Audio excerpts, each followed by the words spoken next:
The Learning by Hearings team at the Levin Center for Oversight and Democracy is excited to introduce our Oversight Simulation lesson, designed to help high school students engage with the process of a congressional investigation. In this lesson, students will engage in a hands-on, inquiry-based learning experience. Congressional oversight does not appear in the U.S. Constitution, but precedent and practice since the beginning of our country have proved that Congress and state legislatures have an important responsibility to investigate and examine the outcomes of the laws that it passes. This brings oversight into the classroom. These simulations aren't just about role-playing. They're interactive experiences where students dive into complex issues, take on roles as legislators, witnesses, and the media, and work together to understand how good oversight works for all of us to prevent harm and maintain community trust. Even though they're called hearings and use terms like witnesses and testimony, these lessons simulate a legislative, not a judicial process. The key difference is that while a judge makes decisions in a judicial hearing, here our focus is on fact-finding, as legislators ask questions to uncover the truth and inform the public. Congress is responsible for holding people accountable, to be sure, but not by charging them with crimes. Their role is to expose the facts of a case and make recommendations to avoid the problem in the future. In this experience, students simulate oversight at the state level about an issue happening in a community like theirs. Let's explore an example lesson scenario. On day one, students are given a stimulus called a Q-Focus related to the investigation and participate in a question formulation technique, or QFT, to brainstorm questions. Cool. So here's what you're going to do. With your group, you're going to take a look at the news story in front of you, and I want you to pay attention to just the title and the picture, and I want you to ask questions about it, okay? Working in small groups, they engage in discussions that help them think critically and listen actively to one another. Would you consider that a closed or an open-ended question? Open-ended. The main way that we came up with questions before the hearing was really just going through the witness summary and then going through like the newspaper report and then trying to figure out what the best questions to ask would be. What's contaminated in the water? Any more questions? It was actually really interesting getting to talk like with my partner about all the things that like we could think of, and being able to think of questions and how we can answer them was really interesting. Not only was it the questions, but it was also studying the case itself.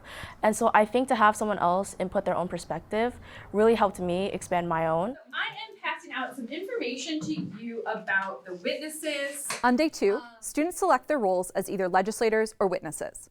Through a democratic hot dot voting process, they select the witnesses they believe will provide the most insight and then prepare for their roles. Legislators develop questions, while witnesses review their role's background information and prepare answers. After giving students time to read all 8 witness summaries, they are given 3 stickers or dots for voting. On their own, they choose which 3 witnesses they think it is most important to hear from and then place them on the class chart. The 6 witnesses with the most dots are those who will participate in the hearing. Hot dot voting adds an element of democratic choice to the simulation, encouraging students to think about which voices are essential for a comprehensive and fact-based hearing. Here are 6 witnesses. Good. It gives an opportunity for all different types of students. So you have the students who really want to be more at the forefront of things and be a legislator, where they're constantly asking questions, coming up with solutions, collaborating. But the reporters, because they're partnered with the legislators until the actual oversight hearing, they're collaborating together, but they don't have to do the public speaking part where that might be a little bit more daunting to them. I give you some questions. Yeah. To prepare myself, I thoroughly went through all the documents I was provided. I read the story, I read the witness reports. I was able to make sure that oh, this is what's happening in this situation, and the specific questions that I needed to ask each witness. Basically what we did, we just got a sheet of questions and about the different witnesses, and we used those witnesses and we chose who we wanted to interview, and that's who we asked questions to a couple days later when we do the actual hearing. If your students are struggling with their research, you can provide them with curated sources for each witness.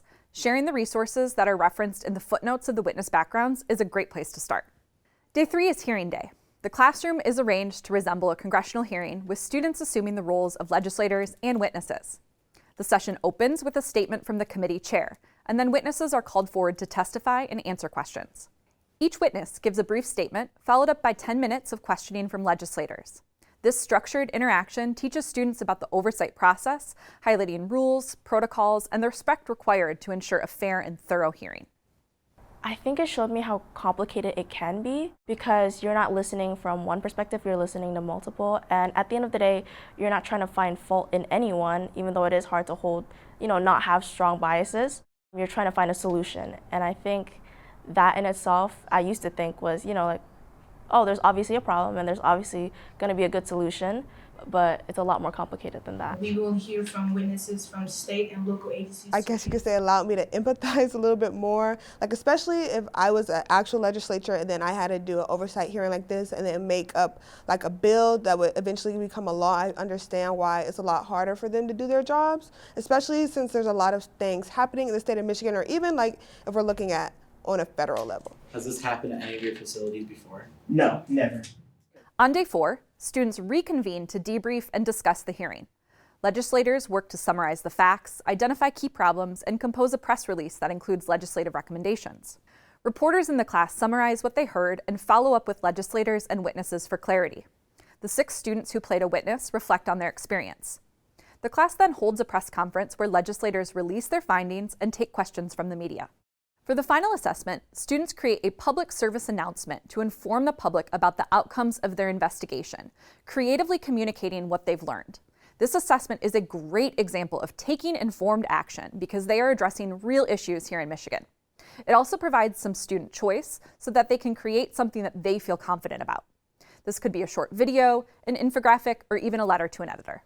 I think mostly the surprise was ledge oversight. I didn't know was a thing. Unfortunately, school doesn't really teach you the specifics. It only teaches you the overall generalization, executive, legislative, judicial. And so when I heard about ledge oversight, I thought it was similar to judicial, but I think throughout the entire process, learning what it was, I think was the best surprise. The true takeaway from that is definitely problem solving. Problem solving with working as a team. First, you have to solve these problems, but now you have to solve a problem with a group of people. I noticed things just like how Congress is in charge, especially after social media, the TikTok hearings and stuff. I'm able to just see how Congress questions people, just what they're trying to gain out of it, and just the solutions they might come up with as well.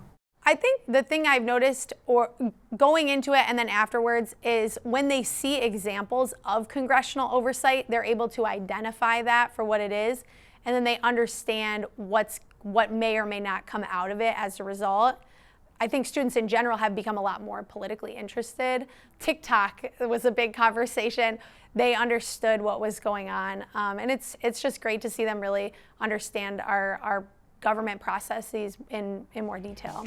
Our growing library of scenarios, all of which use this same simulation format, are aligned with the C3 framework and Michigan State High School Civics Standards, allow students to experience the impact of government oversight and the importance of civic participation firsthand. We hope this lesson brings a deeper understanding of democracy, community, and civic responsibility into your classroom. I'm Jim Townsend, Director of the Carl Levin Center for Oversight and Democracy at Wayne State University Law School. Our educational resources are available to you at no cost through a partnership with the Michigan Department of Education and the state of Michigan. We hope to see you next time. Thank you.